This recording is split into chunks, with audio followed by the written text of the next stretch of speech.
En la década de los 90 se comenzó a hacer muy popular las expediciones en grupo al Monte Everest, gracias a Edmund Hillary, quien fue el primer hombre en 1953 en llegar a hacer cumbre en esta montaña. Él abrió un mundo de posibilidades para los escaladores de todo el planeta. Adventure Consultants es una de las compañías que podías contratar para hacer las escaladas en las diferentes montañas del Himalaya, liderado por la leyenda del alpinismo Rod Held. En 1996, él y un grupo de escaladores intentarían hacer cumbre en el Gran Monte Everest, en lo que parecía ser una expedición exitosa. De un momento a otro se tornó una pesadilla, debido a una serie de malas decisiones y el imponente y cambiante clima de la montaña. Quédate y conoce los hechos de esta increíble historia real. Esto es, la historia de la catástrofe del Everest.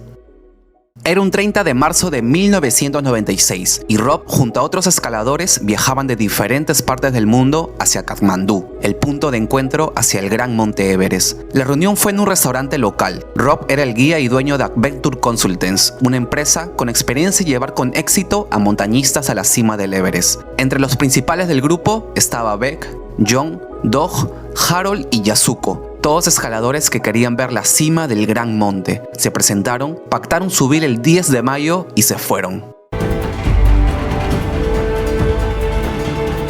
Después de pasar un largo y dificultoso viaje por las montañas de Nepal, llegaron al campamento base a las faldas del Everest, el lugar donde los diferentes grupos de expediciones acampan para partir a la montaña. Allí los esperaba Helen, quien es la mano derecha de Rob y la consultora en general y encargada de que todo salga bien en la expedición. Ella les presentó a Anthony, el guía Sherpa que los acompañará a la cima. Todo el equipo se reunió en las carpas respectivas y la médico de la excursión comenzó con la charla de introducción. Les dijo que llegar a la cumbre del Everest o cualquier alta montaña es más que puro esfuerzo físico. Depende del oxígeno que hay allá arriba y la capacidad pulmonar de cada uno. El ser humano no está preparado para soportar tan altas altitudes y a cierta altura, con muy poco oxígeno, las células comienzan a morir, debilitando el cuerpo poco a poco. A algunos le da hipotermia, a otros un edema pulmonar llenándose de agua los pulmones y vomitando sangre, y a otros la muerte instantánea.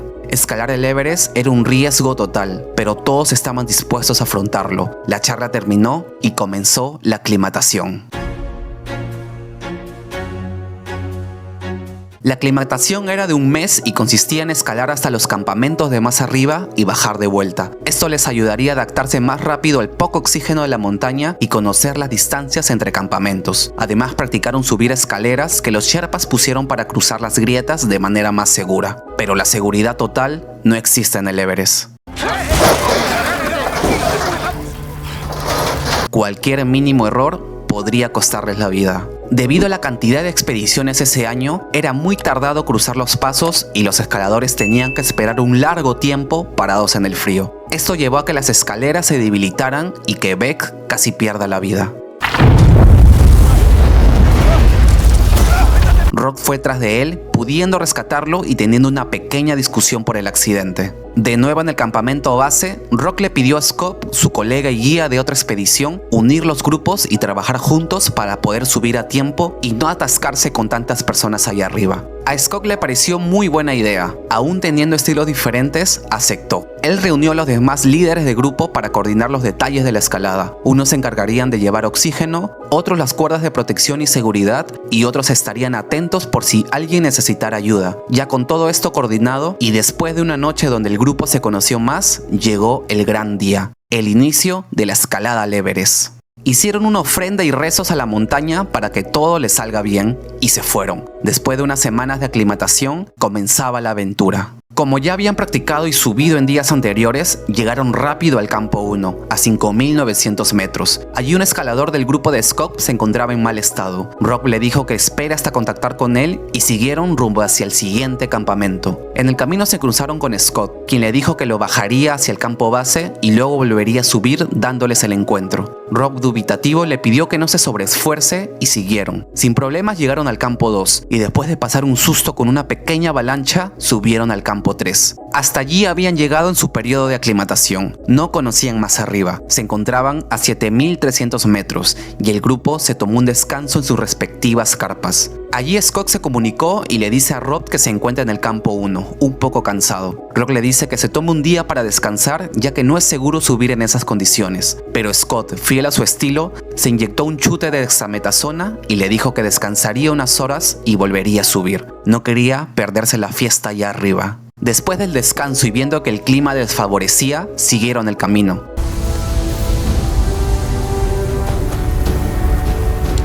El ascenso al campamento 4 fue a paso corto y muy cansado, pero todos estaban motivados, ya que estaban ahí, a faldas del Everest, ya se encontraban muy cerca de llegar a la gran cima. Ya una vez en el campo 4, le dicen a Rob que los vientos están muy fuertes y fríos y que así no podrían seguir. Él le dice que por la noche se calmaría y podrán continuar muy temprano por la mañana. A las horas llega Scott muy cansado y se metió de frente a la carpa. Había hecho un sobreesfuerzo al subir hasta allí. Ya en la madrugada, siendo 10 de mayo, como Rob lo había dicho, el viento paró y todo era calma. El monte Everest estaba frente a sus ojos. Con esta ventana que les daba el clima, Rob y su equipo salieron de madrugada. Tenían que aprovechar el buen tiempo que les regalaba la montaña. Mientras que Scott, aún cansado, les dijo a su equipo que siguieran tras Rob y que después de dormir un par de horas les daría el alcance como hasta entonces. A las 4:30 de la mañana llegaron al balcón, un punto estratégico en el camino, donde Beg la estaba pasando muy mal. De un momento a otro tuvo problemas con la vista, veía todo borroso. Se le dificultaba mucho continuar así, pero tampoco quería abandonar la escalada. Rock le pidió que se sentara media hora y si mejoraba podría unirse al otro grupo y seguir subiendo, pero de lo contrario tendría que bajar junto a un Sherpa. Beg cansado acentuó y Rock siguió escalando. Algunos escaladores que se adelantaron llegaron al risco suroeste del paso Hillary, donde tenían un gran problema. ¿Dónde están las cuerdas? ¡No hay cuerda! Las cuerdas de seguridad no estaban fijas donde deberían y sin eso no podrían cruzar al siguiente paso. Harold llamó a Rob contándole el problema y diciéndole que él mismo las pondría. Tenía que tener mucho cuidado, ya que sin cuerdas, al mínimo paso en falso, caería al vacío. Rob siguió escalando junto al resto del equipo rezagado. Doug era quien peor la estaba pasando, ya que poco a poco se debilitaba por la falta de oxígeno. No había tenido una buena aclimatación, pero Rob le dio oxígeno y lo animó a no rendirse. Cuando siguieron caminando se encontraron con 3 escaladores del grupo que desistieron de seguir, ya que la espera por las cuerdas de seguridad y el frío los agotó demasiado. Regresaban al campamento base. Descendiendo se encontraron a Beg, aún sentado esperando a mejorar. Lo invitaron a bajar, pero él se negó. Les dijo que le había prometido a Rob esperarlo ahí. Una vez listas las cuerdas de seguridad, pudieron seguir el camino. Scott se comunicó y les dijo que estaba cerca y que se encontraba bien. Eran cerca de las 12 del mediodía y tenían muy poco tiempo, ya que a las 2 p.m. sí o sí tenían que bajar o el clima se pondría feo. Siguieron el camino por la espesa nieve hasta que llegaron.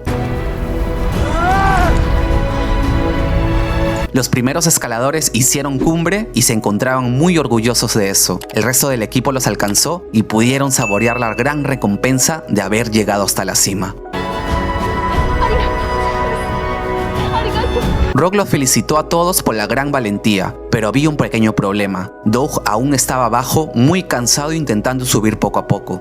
Scott, debido a que es un escalador muy experimentado, logró llegar a la cumbre y tocar la punta del gran monte Everest. Rock avisó a Helen en el campamento base las buenas noticias y le dijo que en unos minutos ya estarían bajando, pero que Beg y Doug aún estaban muy abajo rezagados, ya no les daría tiempo para subir. Rob esperó unos minutos a Scott y comenzaron a descender. Por otro lado, ya más abajo, después de hacer cumbre, Harold y John se sorprendieron al no encontrar tanques de oxígeno en la zona sur donde deberían estar. Quizás se cayeron o se olvidaron de dejarlos, pensaron. No sabían que ese detalle les daría problemas más adelante. Bajando, Rob y Scott se encontraron a Doug. Le explicaron que ya no podía subir porque era demasiado tarde y el clima a esa hora podría cambiar de un momento a otro. Doug se negó y le suplicó a Rob que por favor lo deje subir. No tendría otra oportunidad en la vida para hacerlo y quería cumplir ese sueño. Rob, reflexionando y dejando de lado sus principios, decidió ayudarlo a llegar a la cumbre, aún sabiendo que era tarde. Exactamente a las 4 en punto, Doug pudo hacer cumbre en la gran montaña. Estaba feliz, pero tendría que bajar de inmediato o la cosa se pondría fea.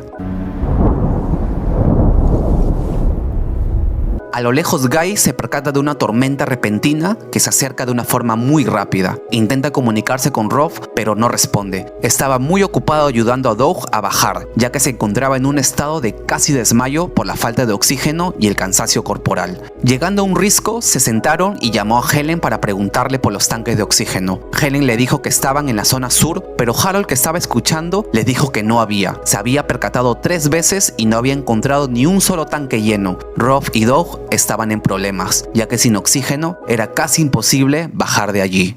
Por otro lado, Scott también estaba en problemas. Por el sobreesfuerzo que hizo todos esos días al bajar y subir, sus músculos no le respondían. Poco a poco perdía el control de su cuerpo. Le dijo a su Sherpa que lo deje y que vaya por ayuda. Él se negó, pero Scott insistió y se fue. Los demás escaladores del grupo que bajaban se encontraron a Beck. Aún ciego y cansado por las horas de espera, se fue con ellos rumbo al campamento. No sabían que lo más tétrico estaba por venir.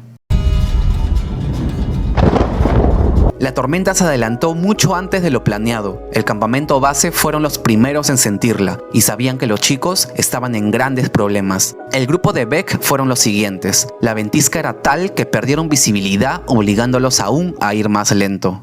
Regresando a Rob, haciendo un gran esfuerzo, seguía intentando bajar a Doug. Este ya no respondía, estaba exhausto y apenas respiraba. Lo intentó bajar con las cuerdas para facilitar el descenso, pero en eso... la gran tormenta los envolvió. Doug se deslizó hacia un risco y Rock apresuró su descenso. Una vez abajo, le pidió que se quedara sentado a esperarlo. Le traería un tanque de oxígeno para facilitar su movilidad. Doug afirmó con la cabeza, pero por la falta de lucidez y claridad, entendió que lo siguiera. Se colocó mal el cable de seguridad y, creyendo estar enganchado, caminó tras Rob. Dio unos cuantos pasos y...